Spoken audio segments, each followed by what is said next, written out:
Hello प्यारे प्यारे नन्हे मुन्ने बच्चा लोग, क्या हाल चाल आप सभी लोगों के।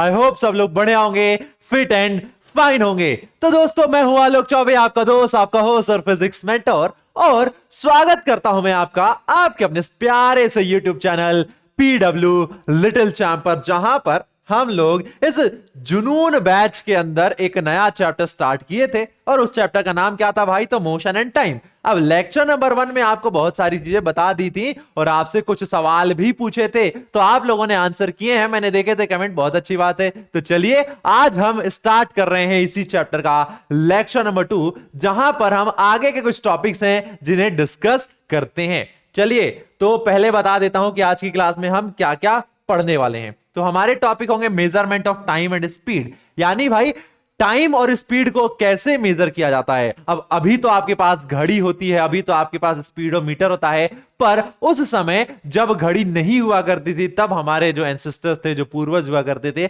वो लोग समय का सही पता कैसे बता देते थे। तो ये हम देखेंगे। फिर हम बात करेंगे कि जो टाइम है और स्पीड है, इसकी यूनिट्स क्या होती हैं, इनको किन यूनिट्स में मेजर किया जाता है, किन अलग अलग यूनिट्स में मेजर किया जाता है, उनके बीच में क्या रिलेशंस होते हैं, ये सब हम आज की क्लास में देखने वाले हैं। तो चलिए स्टार्ट करते हैं। और सबसे पहले वही एक सवाल है कि जो हमारे एंसेस्टर यानी दादाजी के दादाजी के दादाजी के दादाजी जब हुआ करते थे, तो उस समय घड़ी की खोज नहीं हुई थी, जो वॉच होती है उसकी डिस्कवरी नहीं हुई थी। तो बिना वॉच के वो लोग समय का पता कैसे लगाते थे? तो बच्चों, वो बहुत ही चालाक हुआ करते थे, उनके पास में फोन नहीं था, वो डिस्ट्रैक्ट नहीं होते थे।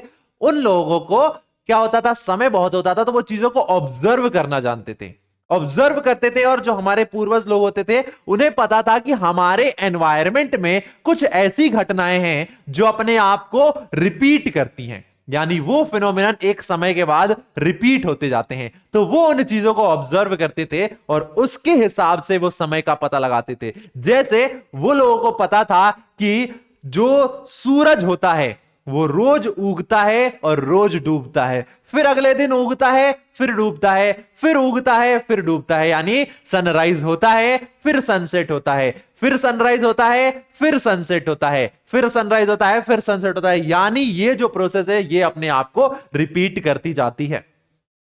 फिर इसके अलावा उन लोगों ने ऑब्जर्व किया कि जो आसमान में चांद होता है वो बड़ा होता है, फिर धीरे धीरे छोटा होता जाता है, छोटा होता जाता है, छोटा होता जाता है, छोटा होता जाता है, एक दिन गायब हो जाता है, फिर वापस बड़ा होता जाता है, बड़ा होता जाता है, बड़ा होता जाता है, बड़ा होता जाता है, और फुल डिस्क में कन्वर्ट हो जाता है। यानी ये जो घटना है ये उन्होंने ऑब्जर्व की कई सालों तक, और उन्होंने देखा कि ये हो रही है घटना। तो इन घटनाओं को देख के, ऑब्जर्व करके, उन सारे एक्टिविटीज, उन सारे फिनोमिनन को देखते थे जो अपने आप को रिपीट करते हैं, एंड उसके बेसिस पर वो समय का पता लगाते थे। जैसे हमें पता है हम क्या है, ओपेक ऑब्जेक्ट हैं, हम किसी लाइट को जब ब्लॉक करते हैं तो बनता है शेडो, और शेडो को देख के वो समय का पता लगा देते थे, क्योंकि ऑब्जर्वेशन पावर बहुत ज्यादा थी। वो किसी एक डंडी को एक जगह गाड़ देते थे और देखते थे उस डंडी का शेडो कहां पर पड़ रहा है, और उसके हिसाब से वो समय का पता लगा देते थे। यानी if you did not have a clock, how would you decide what time of the day is it is? Have you ever wondered how our elders could tell the approximate time of the day by just looking at the shadow? सोचा है? तो बस simple सा answer है, how do we measure the time interval of a month, a year? कैसे हम major करते हैं कि भैया महीना खत्म हो गया, कैसे मेजर करते हैं कि साल खत्म हो गया? तो ये सारी चीजें हमारे एनवायरमेंट पे, हमारे नेचर पर डिपेंडेंट होती है। तो चलिए आज की क्लास में हम वही सीखने वाले हैं, वही बातें करने वाले हैं। अब देखो, जैसे जो पूर्वज हुआ करते थे उनकी ऑब्जर्वेशन स्किल्स कितनी तगड़ी होती थी। वो लोग क्या ऑब्जर्व किए? उन्होंने ऑब्जर्व किया कि रोज सनराइज होता है, रोज सनसेट होता है, उसका नाम दे दिया एक दिन। यानी the time between one sunrise and the next was called a day. यानी एक सनराइज से लेके दूसरे सनराइज के बीच का जो समय अंतराल होता था उसे एक दिन कहा जाता था, और आज भी हम उसे एक दिन ही कहते हैं। वन डे का मतलब क्या होता है? जब सन निकला, सनसेट हो गया, फिर नेक्स्ट डे जब सन निकलेगा तो दूसरा दिन हो जाएगा, तो वन डे वही कहलाता है। उसके बाद a month was measured from one new moon to the next new moon. New moon यानी अमावस्या, जब आसमान में आपको चांद दिखाई ना दे। अब आपको धीरे धीरे चांद दिखाई देने लगता है, फिर वो बड़ा होता जाता है, फिर वो छोटा होता जाता है, छोटा होता जाता है, छोटा होता जाता है, और फिर एक दिन वापस वो गायब हो जाता है। तो एक न्यू मून से दूसरे न्यू मून तक का जो समय होता है उसे एक महीना कहा जाता है, 1 मंथ कहा जाता है। Now a year was fixed as the time taken by the earth to complete one revolution of the sun. Sun के अराउंड अर्थ को कंप्लीट एक चक्कर लगाने में कितना समय लगता है? 365 दिन, जिसे हम लोग कहते हैं एक वर्ष, एक साल। Often we need to measure time interval much shorter than a day.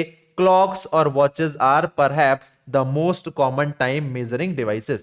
अच्छा, हमारे जो एंसेस्टर पूर्वज हुआ करते थे उन्हें एक महीना एक दिन तो पता है, पर एक दिन से भी छोटा समय हमें जानना है, क्योंकि आप लोगों को स्कूल जाना है। आपको 9 बजे स्कूल जाना है, 3 बजे वापस जाना आना है। तो अब भैया 8 बजे आप उठ रहे हैं, तो आपको कैसे पता चलेगा कि आपके पास सिर्फ 60 मिनट्स हैं और उन 60 मिनट्स में आपको रेडी होना है, तैयार होकर स्कूल निकलना है। यानी एक दिन का बहुत बड़ा समय अंतराल होता है, तो उसको छोटे छोटे पार्ट्स में डिवाइड किया गया ताकि हम और छोटा समय देख सकें। और वो छोटा समय देखने के लिए जो सबसे अप्रोप्रिएट एंड मोस्ट रिलायबल चीज होती है वो होते हैं वॉचेस।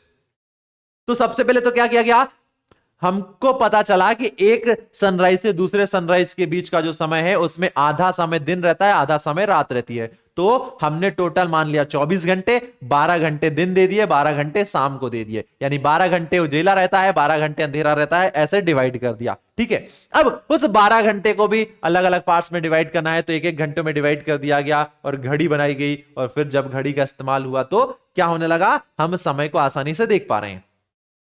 पर जैसा कि मैंने बोला कि जो फिनोमिनन है वो अपने आप को रिपीट कर रहे हैं, यानी हमारे पास एक ऐसा डिवाइस होना चाहिए जिसका मोशन भी रिपीटेड हो, यानी वो अपने मोशन को बार बार एक ही मोशन को रिपीट करते जाए और हमें समय का पता लगाता जाए। यानी जो क्लॉक होती है, जो वॉच होती है, उनका फंक्शनिंग तो बहुत ही ज्यादा कॉम्प्लेक्स होता है ना। The working of clocks is rather complex, बहुत ज्यादा कॉम्प्लेक्स होता है। अभी हम समझ नहीं पाएंगे क्योंकि उसमें अलग अलग टाइप के पार्ट्स का इस्तेमाल किया जाता है जो एक दूसरे से इंटरकनेक्टेड होते हैं, लिंक्ड होते हैं, और एक की फंक्शनिंग पर दूसरा डिपेंड करता है। अब उसका फंक्शनिंग तो कॉम्प्लेक्स है, पर एक चीज हम लोगों को पता है, और वो क्या है कि हर घड़ी में, हर वॉच में एक ऐसा मोशन होता होगा जो कि पीरियोडिक होता होगा, यानी अपने आप को वो रिपीट कर रहा है, यानी एक रिपीटेड मोशन तो होता होगा।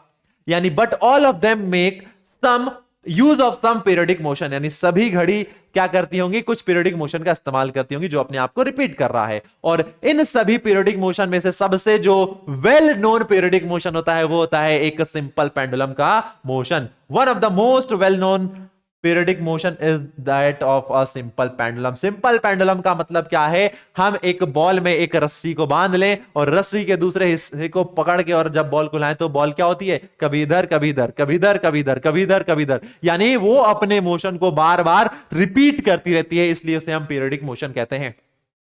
तो ये जो सिंपल पेंडुलम है जो पीरियोडिक मोशन कर रहा है, इस पेंडुलम का इस्तेमाल किया जाता था घड़ी में, जो आपने देखा होगा पुरानी घड़ियां आती थी ऐसे ऐसे। अब धीरे धीरे टेक्नोलॉजी का एडवांसमेंट होता गया तो इस पीरियोडिक मोशन को दूसरे टाइप के मोशन से रिप्लेस कर दिया गया। इलेक्ट्रिक सिग्नल जो होते हैं वो आपने देखा होगा, स्मार्ट वॉच होती हैं, आपको क्वार्क्स होते हैं, उनका इस्तेमाल किया जाता है किसमें, घड़ियों में। अब ये जो सिंपल पेंडुलम हो रहा है इसके मोशन के बारे में थोड़ा सा हम जानते हैं। तो सिंपल पेंडुलम क्या करता है बच्चों, टू एंड फ्रो मोशन करता है, and this to and fro motion of a simple pendulum is an example of a periodic or an oscillatory motion. To and fro motion का मतलब क्या है, तो देखो जरा ध्यान से, मैं आपको यहां पर दिखाता हूं। ये क्या है, ये एक फिक्स्ड पोजीशन है, फिक्स्ड लाइन है, आपको दिख सकती है, ये एक फिक्स्ड पोजीशन है। अब जरा ध्यान से देखना, ठीक है,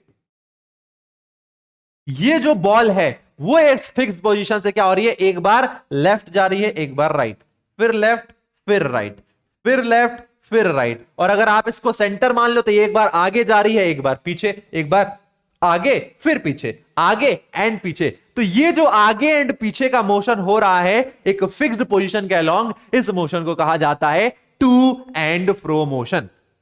जैसे अगर मैं कहूं तो ये देखो, मैं अभी इस पॉइंट पर खड़ा हूं, अब क्या हो रहा है, मैं एक बार आगे आया आप लोगों के पास, फिर एक बार आप लोगों से दूर गया, फिर पास आया और फिर दूर गया, फिर मैं पास आया और फिर मैं दूर गया। यानी एक फिक्स्ड पोजीशन के अलोंग मैं क्या कर रहा हूं, टू एंड फ्रो मोशन कर रहा हूं, कभी आगे आ रहा हूं तो कभी पीछे, फिर आगे फिर पीछे, आगे पीछे, इस टाइप के मोशन को कहा जाता है टू एंड फ्रो मोशन। तो जो सिंपल पेंडुलम होती है वो भी टू एंड फ्रो मोशन ही करती है, और उस टू एंड फ्रो मोशन को ही पीरियोडिक या ऑसिलेटरी मोशन कहा जाता है। इस टू एंड फ्रो मोशन को ही, आगे पीछे वाले मोशन को ही बच्चों ऑसिलेटरी मोशन कहा जाता है, जो कि पीरियोडिक होता है, यानी एक फिक्स इंटरवल ऑफ टाइम के बाद अपने मोशन को रिपीट करता है।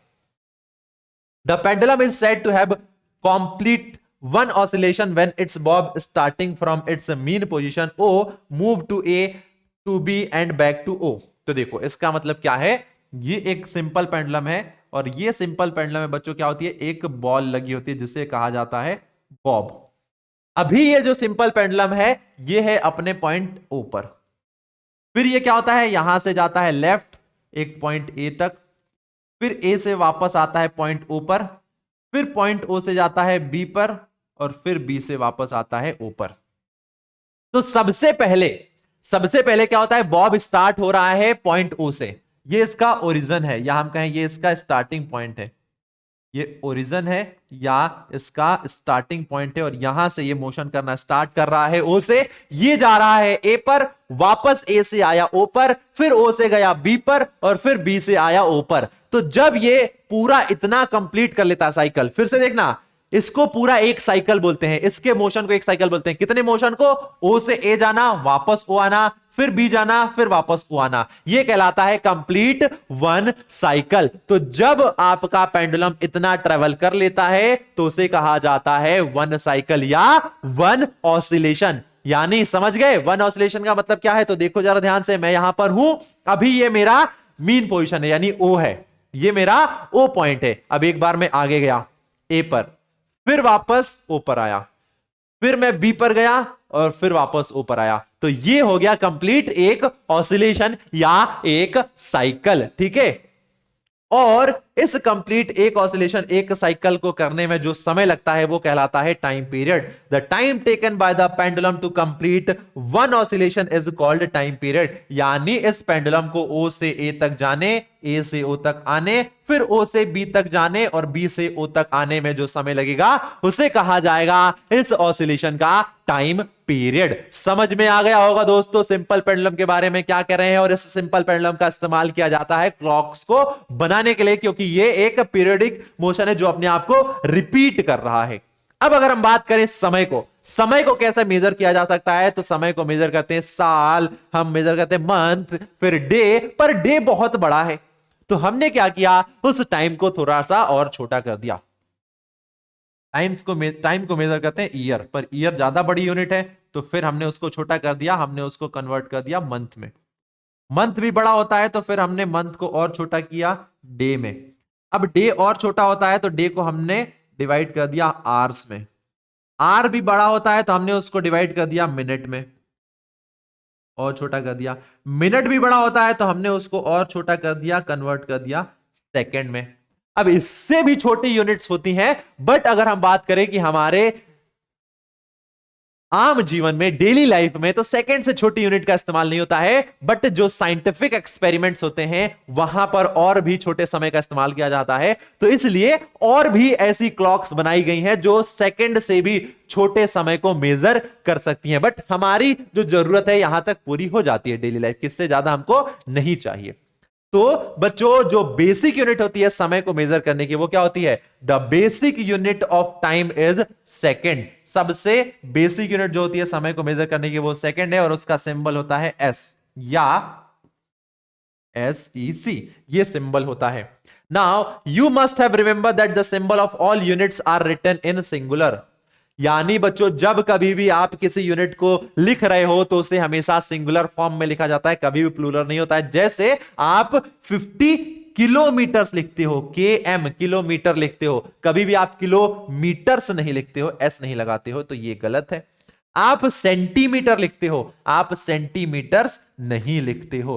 तो हमेशा याद रखना इस बात का कि जो यूनिट्स होती हैं वो हमेशा सिंगुलर फॉर्म में लिखी जाती हैं, ना कि प्लूरल फॉर्म में। तो ये हमने समय को छोटा करते गए।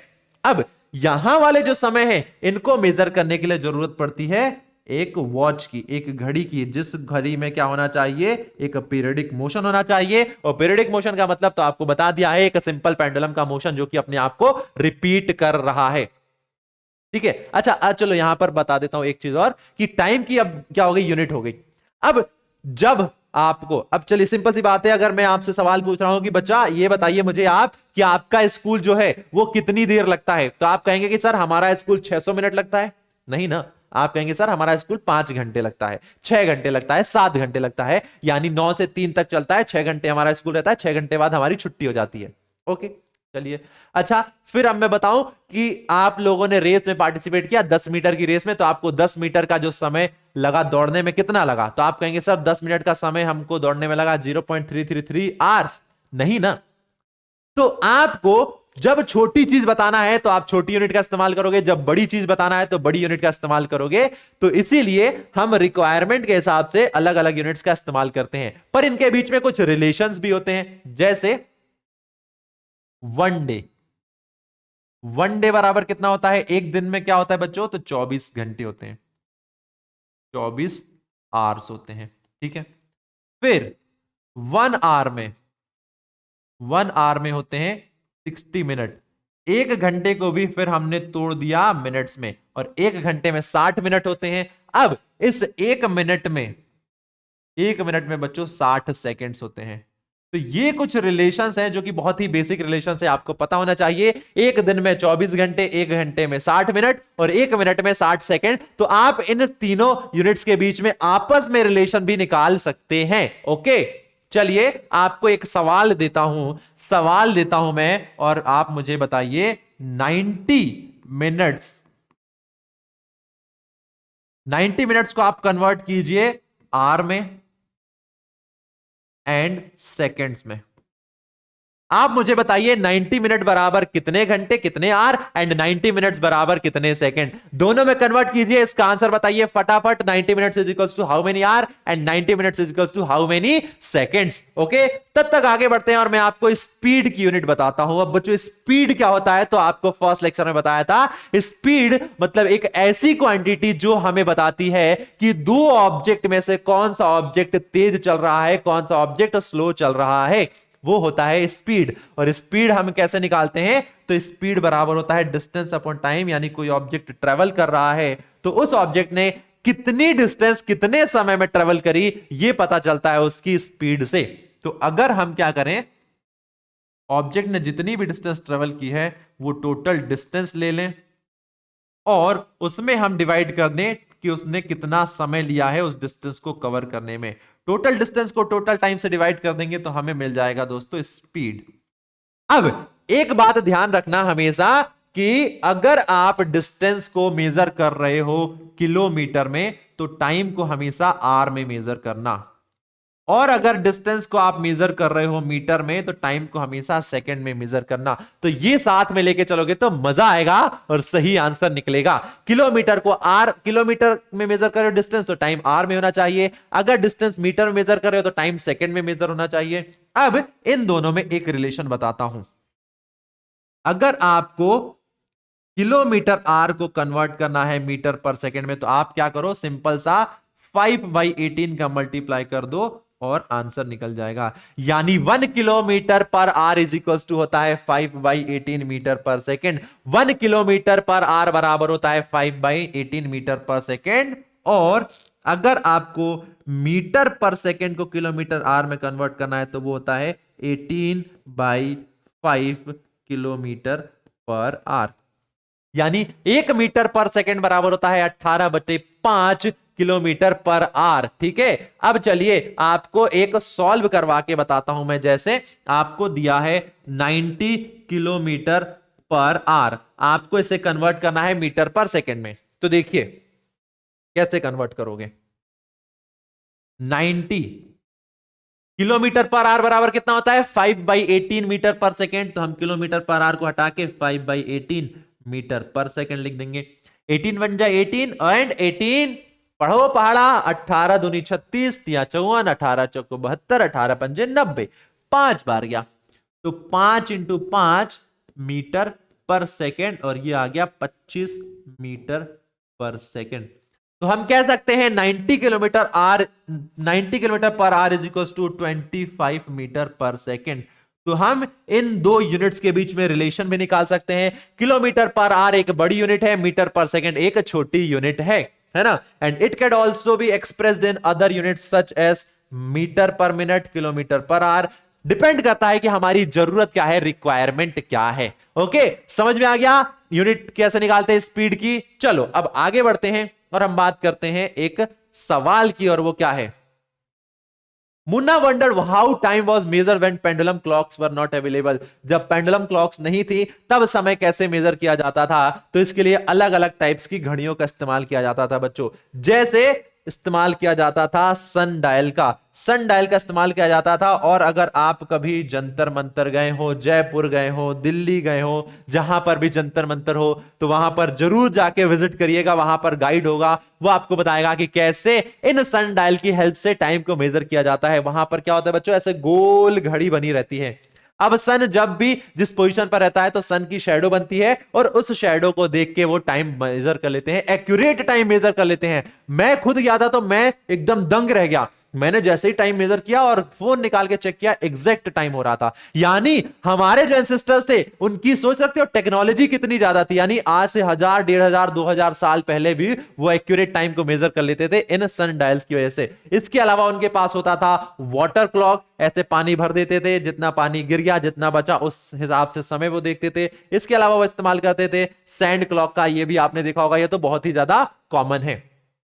अब हम बात करते हैं कि स्पीड को कैसे मेजर किया जाता है। ठीक है, तो देखो, you might have seen a meter fitted on the top of a scooter or motorcycle. Similarly meters can be seen on the dashboard of car, buses and other vehicles. अब आपकी जो कार है वो कितनी स्पीड से travel कर रही है, आपकी बाइक, आपकी बस कितनी स्पीड से ट्रेवल कर रही है, तो उसके लिए एक मीटर लगा होता है जिसे हम स्पीडोमीटर कहते हैं। और उसका कांटा जहां पर होता है वो हमें बताता है कि हमारा व्हीकल अभी उतने स्पीड से चल रहा है। जैसे अभी काटा है कहां पर, अभी काटा है 70 एंड 80 के बीच में 10 डिवीजन होते हैं। ये वाला सेंटर वाला डिवीजन हो गया 75, 76 एंड 77। कांटा अभी 77 पर है, और कांटा 77 पर है, और इस स्पीडोमीटर की मीटर की यूनिट क्या है, किलोमीटर पर आवर। यानी हम कह सकते हैं अभी हमारी जो कार है वो 77 किलोमीटर पर आवर की स्पीड से ट्रेवल कर रही है। ये कांटा हमें ये रिप्रेजेंट करता है। तो ये स्पीडोमीटर एक डिवाइस है जो कि आपके व्हीकल की स्पीड को मेजर करने के लिए इस्तेमाल किया जाता है। ठीक है, अब हम बात करें कि हमारी धरती पर, हमारे अर्थ पर कुछ फास्टेस्ट जो एनिमल है वो कितनी स्पीड से ट्रेवल करते हैं। तो बच्चों एक फाल्कन 320 किलोमीटर पर आवर की स्पीड से ट्रेवल करता है। अगर हम बात करें अर्थ पर, ये तो हवा में रहता है, अर्थ पर सबसे तेज जानवर कौन सा होता है, तो वो होता है चीता, 112 किलोमीटर पर सेकेंड। ब्लू फिश की स्पीड ये होती है, रैबिट इतनी स्पीड से चलता है, स्क्वेरल, डोमेस्टिक माउस, ह्यूमंस, आपका जाइंट टॉर्टोइज और स्नेल, स्नेल जिसे हम क्या बोलते हैं, स्नेल बोलते हैं बच्चों, उसकी स्पीड सबसे कम होती है। कोई आपका दोस्त होता है ना बहुत स्लो, तो हम कहते हैं अरे भाई स्नेल हो क्या, क्योंकि वो 1 घंटे में सिर्फ 0.05 किलोमीटर की डिस्टेंस ही कवर करता है। तो आपको पता चल गया ये बहुत स्लो है, ये बहुत फास्ट है। किससे पता चला, स्पीड को देख के। ओके, अब देखिए डिस्टेंस टाइम ग्राफ क्या होता है, डिस्टेंस टाइम ग्राफ। तो डिस्टेंस टाइम ग्राफ क्या है बच्चों, यहां पर हम डिस्टेंस और टाइम दो अलग अलग क्वांटिटीज का ग्राफिकल रिप्रेजेंटेशन कर रहे हैं। दो अलग अलग क्वांटिटीज जो एक दूसरे पर डिपेंडेंट है, उनका अगर हम ग्राफिकल रिप्रेजेंटेशन करें तो उसे ग्राफ कहा जाता है। जैसे कि हम क्या करते हैं, दो परपेंडिकुलर लाइन खींच लेते हैं, एक ऐसे खड़ी हुई और एक ऐसे सोती हुई। अब हम क्या करेंगे, एक लाइन पर, खड़ी वाली लाइन पर हमने एक क्वांटिटी ले ली, जैसे यहां पर हमने डिस्टेंस ले लिया, यहां पर टाइम ले लिया। आप उल्टा भी कर सकते हो, यहां पर टाइम, यहां पर डिस्टेंस ले सकते हो। अब देखो, कोई ऑब्जेक्ट है जो कि ट्रेवल कर रहा था, मूव कर रहा था, यहां पर टाइम लिया गया है मिनट्स में, और यहां पर डिस्टेंस लिया गया है किलोमीटर में। तो जब 8:30 बज रहे थे उस समय देखा गया तो आपकी जो कार थी उसने कितनी डिस्टेंस कवर कर ली थी, स्टार्टिंग पॉइंट से 10 किलोमीटर। तो हमने ये पॉइंट्स मिला दिया। जब 9 बज रहे थे तब देखा गया कि 9 बजे जो आपकी कार थी उसने कितनी डिस्टेंस कवर की थी, उसने कवर की थी 20, नहीं ये यहां पर दिया है। जब 9 बज रहे थे तो आपकी कार ने कितनी डिस्टेंस कवर की थी, 9 बजे उसने डिस्टेंस कवर की थी 40 किलोमीटर। जब 9:30 बज रहे थे तो आपकी कार ने कितनी डिस्टेंस कवर कर ली थी? उसने डिस्टेंस कवर कर ली थी 60 किलोमीटर। तो ये हमने क्या किया, ये सारे पॉइंट्स का इस्तेमाल किया और इन पॉइंट्स का इस्तेमाल करने के हमने एक ग्राफिकल रिप्रेजेंटेशन कर दिया। और ये ग्राफ क्या कर रहा है, इस डेटा को रिप्रेजेंट कर रहा है कि 8:30 बजे 20 किलोमीटर डिस्टेंस कवर की थी, 9 बजते ही 40 हो गई और 9:30 बजे 60 किलोमीटर हो गई। तो हमने क्या किया, इस डेटा को ग्राफिकली रिप्रेजेंट कर दिया, तो इसलिए इसे ग्राफ कहते हैं। अब ग्राफ भी अलग अलग टाइप के होते हैं, जैसे बार ग्राफ। अब आप लोगों ने अगर क्रिकेट देखा होगा, क्रिकेट मैच, तो उसमें कुछ इस प्रकार से ग्राफ होता है। अब क्या होगा, आपको मैं बता दूं कि लिख लो बच्चों, आप लिख लीजिए कि पहले ओवर में यहां पर जैसे ओवर, फिर रन। अब मैंने आपको डेटा बता दिया, मैंने आपको डेटा बता दिया, आपने डेटा लिख लिया। अब एक मैच 50 ओवर का होता है। मैंने बोल दिया पहले ओवर में 4 रन गए, दूसरे ओवर में 3 रन गए, तीसरे ओवर में 8 रन गए, चौथे ओवर में 6 रन गए, पांचवें ओवर में 7 रन गए, छठे ओवर में 9 रन गए। अब ऐसे ही एक बहुत बड़ी टेबल बन जाएगी, क्योंकि 50 ओवर होते हैं। अब मैंने आपसे पूछ लिया कि बताइए 18वें ओवर में कितने रन गए, तो आप ढूंढोगे ढूंढोगे 18वां ओवर रन इतने बताओगे, तो क्या होगा, स्पेस बहुत ऑक्यूपाई कर रहा है और डेटा आपका क्या है, अरेंज नहीं है। तो उसको हमने इस फॉर्म में कन्वर्ट कर दिया। अब देखो, पहले ओवर में 1 रन, दूसरे ओवर में 5 रन, तीसरे ओवर में 3 रन, चौथे ओवर में 10 रन, पांचवें ओवर में 2 रन, छठवें ओवर में 6 रन। तो ये ग्राफ क्या कर रहा है, ये अलग अलग ओवर में बनाए गए रन्स का बता रहा है डेटा, तो इसे कहा जाता है बार ग्राफ। इसके बाद आता है आपका एक पाई चार्ट। ये क्या है बच्चा लोग, तो ये है पाई चार्ट, ठीक है, इसे हम कहते हैं पाई चार्ट। जहां पर देख सकते हो आप, एक गोला है और वो गोला क्या कर रहा है, हमारे एटमॉस्फेयर में प्रेजेंट अलग अलग गैसेस का परसेंटेज बता रहा है। इस सर्कल का मैक्सिमम पार्ट जो है वो ग्रे कलर से है, और ग्रे कलर यानी नाइट्रोजन, यानी हमारे एटमॉस्फेयर में मैक्सिमम नाइट्रोजन है। फिर ग्रीन पार्ट है जो कि ऑक्सीजन है, और येलो वाला पार्ट रिप्रेजेंट कर रहा है अदर गैसेस। तो ये एक पाई चार्ट है जिसकी हेल्प से आप अलग अलग चीजों को भी रिप्रेजेंट कर सकते हैं। जैसे यहां पर 3 फैक्टर्स हैं, और जिसने मैक्सिमम पोर्शन कवर कर रखा है वो आपका मैक्सिमम हो गया, जिसने कम किया है वो कम, और जो सबसे कम है, तो ये कहलाता है पाई चार्ट। फिर इसके बाद क्या आता है, a pie chart showing the composition of air. फिर इसके बाद आता है लाइन ग्राफ, जो कि सबसे इंपॉर्टेंट है, आपको पढ़ना है। लाइन ग्राफ का मतलब क्या है बच्चों, आप दो क्वांटिटीज जो एक दूसरे पर डिपेंडेंट है उनके बीच में एक ग्राफिकल रिप्रेजेंटेशन कर रहे हैं, तो उसे लाइन ग्राफ कहते हैं। अब जैसे देखिए, मैंने एक बच्चा ले लिया और उससे कुछ डेटा कलेक्ट किया। मैंने एक बच्चे से कुछ डेटा कलेक्ट किया, मैंने नोट डाउन करना शुरू कर दिया कि जब बच्चा 2 साल का था तो उसका वेट कितना था, बच्चा 4 का हुआ तो उसका वेट कितना हुआ, 6 का हुआ तो कितना वेट क्या हुआ। यानी हर साल मैं उसकी उम्र के साथ उसका वेट मेजर करता गया, और फिर उनमें मैंने एक रिलेशन एस्टेब्लिश कर दिया। मैंने एक लाइन खींची ऐसी जिसमें एज ले लिया ईयर्स में, 2 4 6 7 8 10, यानी जितने साल के अंतराल पर मैंने उसका वेट मेजर किया है वो साल लिख दिए, 2 4 6 8 10 12 14 16 18 20। फिर मैंने उसका वेट मेजर किया और इस वाले एक्सिस पर मैंने वेट ले लिया और यहां पर वेट लिख दिया 10 20 30 40 50 60 70 80। अब देखो, जब मैंने देखा कि अब जो बच्चा है वो बच्चा कितने साल का था, जब वो बच्चा 2 साल का था तो उसका वेट कितना था, 10 केजी था, तो मैंने यहां पर एक ग्राफ बना दिया। जब बच्चा वो 5 साल का हुआ तो उसका वेट कितना हो गया, इतना हो गया। जब वो बच्चा आपका 9 साल का हुआ तो बच्चे का वेट कितना हो गया, बच्चे का वेट ही हो गया। जब बच्चा 11 साल का हुआ तो बच्चे का वेट ये हो गया। यानी अलग अलग सालों में मैंने उसके वेट और उसके उम्र के बीच में एक रिलेशन फाइंड किया, और उन सारे डॉट्स को जब मैंने मिलाया तो एक लाइन दिख रही है। अब ये लाइन मुझे बता रही है कि जैसे जैसे उम्र बढ़ रही है बच्चे का जो वजन है वो भी बढ़ रहा है। और अब आप इस पॉइंट पर जाके कोई भी इंफॉर्मेशन दे सकते हो। अगर मैं पूछूं बच्चा जब 18 साल का था तो उस बच्चे का वजन कितना था, तो जब बच्चा 18 साल का था तो बच्चे का वजन था 70 किलो। आपने इस ग्राफ की हेल्प से बता दिया। आपने एक नीचे लाइन ड्रॉ की वो 18 पर आई, एक इधर लाइन ड्रॉ की वो 70 पर आई, यानी 18 साल का था तो उसका वजन 70 किलो हो गया था। तो ये ग्राफ क्या कर रहा है, दो क्वांटिटीज के बीच में रिलेशन बता रहा है, और आप यहां पर बहुत सारी जो इंफॉर्मेशन है वो एक छोटी सी जगह में आप प्लॉट कर सकते हो। ओके प्यारे बच्चा लोग, ठीक है, आ गया ना। देखो, a line graph showing the change in weight of a man with an age. Okay, अब आपके पास कुछ सवाल है होमवर्क के लिए। सवाल नंबर 1 जो कह रहा है the basic unit of the speed, speed की बेसिक यूनिट क्या होती है? किलोमीटर आर होती है, मीटर सेकंड होती है, सेकंड पर मीटर होती है, या मीटर पर सेकंड होती है? आंसर करना।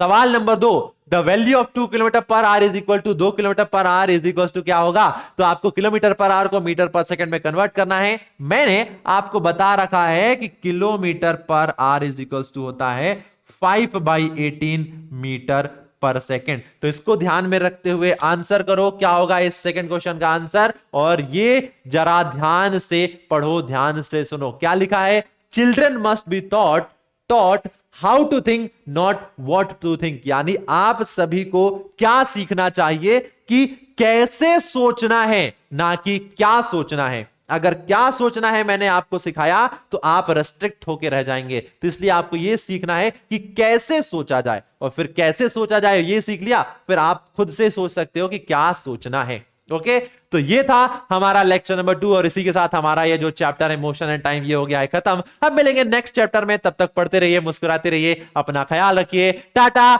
Bye bye and thank you.